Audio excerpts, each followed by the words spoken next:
The most mysterious character in Chainsaw Man. Hirofumi Yoshida is one of the characters who are silent but deadly. They are always lurking in the back, ready to strike whenever necessary. But he is so mysterious, no one really knows whether his intentions are genuine, but what we do know for sure, he is insanely strong. The human devil hunter that is hired when necessary even though he's just a high schooler. That sounds pretty strange. But in Chainsaw Man, most characters are fleshed out in part 1, especially as he is a survivor and we know very little about him. That's a very interesting combination, and we will soon see more of him during part 2 of Chainsaw Man. So if you haven't already, make sure you leave a like on the video. We are aiming for around 100 likes. Subscribe if you're new, and let's unveil the hidden truths of Yoshida.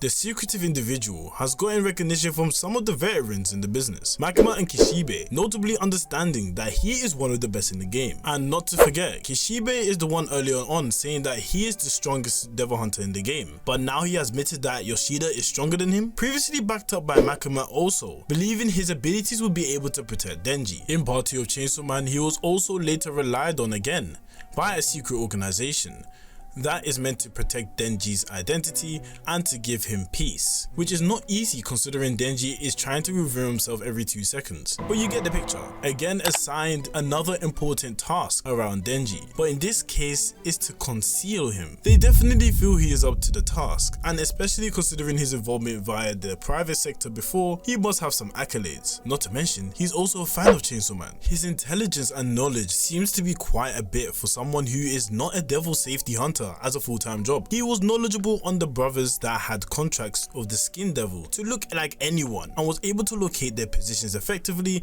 and kill one of them with ease. Didn't put up a fight at all. Then later on, he sees the other brother, and although he was incorrect in his analysis, the thought process to recognize the 2 brothers and handle them appropriately, while the last one in the alleyway threw up, and he said a professional wouldn't throw up in the situation. Very interesting. This kind of shows you how he evaluates people as a whole. Someone in high school sounding like he has a long life of experiences. He might be trapped in the wrong body, not to mention his creepy smile and gaze. Something inhuman about it. Yoshida is definitely one of the creepiest humans in this series. There's something unsettling about the way he addresses situations or even approaches things as a whole. In addition, he is evidently shown to know about the Doll Devil. Also, he is well versed, it seems. He knew about how the ability works overall, even though its entirety is not something you can just find in Japan. It's something outside, because it's Santa Claus. But this could also be due to the fact that Makima warned them of Santa Claus coming. But there's another point later on where he found out something that no one is sure how he got that information. So we'll see when that comes. Now let's crack on to the fighting abilities. The octopus is Yoshida's contract, meaning he has the octopus devil as help. This is the first hunter to have an octopus devil that we have seen in the series, and we actually don't know what he gives up in order to wield the octopus however he wants. The closest thing that gives me an idea is every time he calls the octopus, he twists his fingers in which it looks like he's trying to break his finger or disjoint them. I'm not entirely sure. The octopus has the capabilities of shooting out ink to be used as a smoke screen. In addition, while having a conversation with Kishibe, it seems the octopus has a very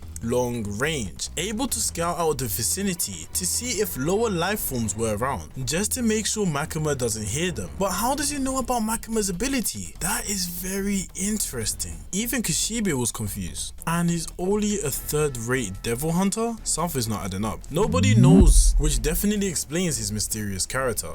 Also, when fighting Quan Chi, he maneuvered and carried a knife to attack Quan Chi from out of nowhere. Kishibe uses a knife. So I wonder if Kishibe has a contract with the Knife Devil too. I'm sensing more than one contract from him. Now give me a second. Even when you look at the scene, the contrast of Kishibe saving Yoshida from almost getting killed, while Quan Chi stopping resulted into her woman not getting killed, portraying something like Kishibe saving someone that he cares about or loves about, if it's the other way around when it comes to Quan Chi. I could be reaching, but let's take it with a grain of salt. A unique plus to Yoshida is while everyone is in the room, Denji, the devil hunters, Aki, Angel Devil, gets speed blitzed by Quan Chi. Yoshida managed to react and block in time. He has the ability to see her movements, which has not been seen by anyone, hence why they got speed blitz. Comparing to the likes of Kishibe, who was able to reflexively kick Denji from a gunshot close range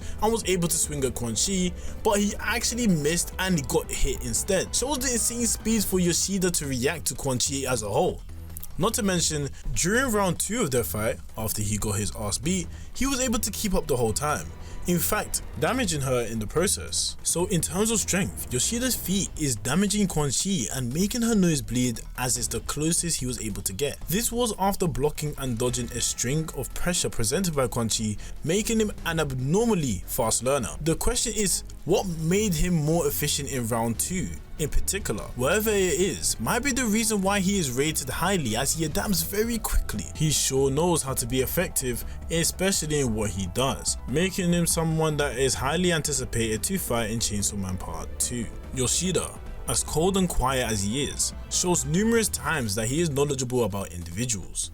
Yoshida even realized Makima's goal was not even to protect Denji in the first place. She knew what could save Denji and purposely went for third-rate devil hunters. Obviously, Yoshida might have surprised her, in which although Yoshida might be leveled third-rate, he is much stronger than the other devil hunters he was with. Evidently so. Even knowing the ability of Makima, as she needs lower life forms to be able to hear private information and private conversations, which Kishibe even had to go out of his way and warn him, be careful sticking your nose where it doesn't belong. But amongst all of this, he acts like a high schooler. He doesn't really care about uncovering the truth or something like that, just the ability to get paid, and really that's it. He just wants to do his exams too. So in part 1, I think we can all collectively agree he was the only character that survived and no one knows anything about. At least with Kishibe, we knew that he liked Quan Chi, we knew what he looked like when he was younger, we also knew how he was able to get this recognition and power, and there's obviously much more to unpack with him. But Yoshida, we basically know nothing about his history and why he's so valued. Like, besides him having an octopus devil and going to school, we pretty much know nothing. That definitely makes the anticipation for him even greater. In part 2, he recently transferred to the same school as Denji, just to uphold a mission given by the secret organization or whatever it is, just to keep Denji safe. That's the general basis of it. He seems to have people in power pulling his strings. Also, he might face consequences in the process. Knowing him, he gets paid big bucks, so letting Denji get found out and not giving him peace might cause a lot of disruption. He has saved Denji from getting found out and stalks him 24/7. He's just trying to look out and see if Denji doesn't reveal himself, even going as far as satisfying his wants, such as having a girlfriend. He is doing quite a good job, in fact, in keeping Denji happy. So what is his motive? Who knows? Maybe there is more to him than meets the eye. But as you can see, even when it comes to the possible confrontation, he avoids things that are not necessary to him. Yeah, he's looking at you, Famine Devil. That is the mystery of Yoshida, and hopefully we learn more about him. Check the video here on the screen, and as I say to the new and old people, now come and visit my channel. Jana.